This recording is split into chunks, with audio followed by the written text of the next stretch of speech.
Banyak beban yang pikul di pundak ini, macam ombak besar yang datang silih berganti.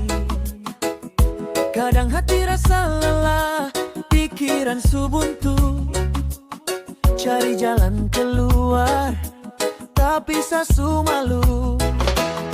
Beta sadar, beta pun kuat ini terbatas, sama dengan perahu yang hanyut tanpa batas.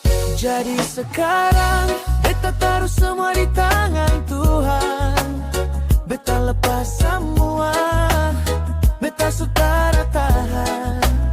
Biar badai datang, biar angin kencang tiup, beta pun hati tetap tenang. Tuhan yang atur hidup.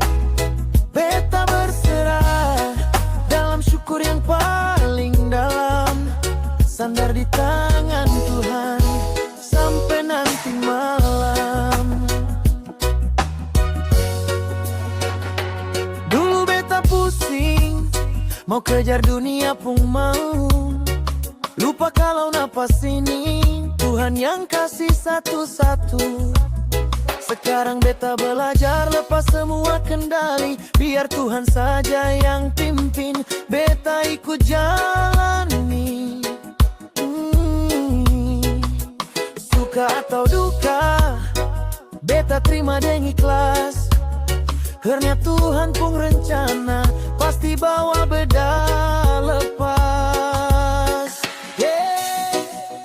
Tara perlu takut, tara perlu bimbang, dia pun kasih itu karang yang paling kuat.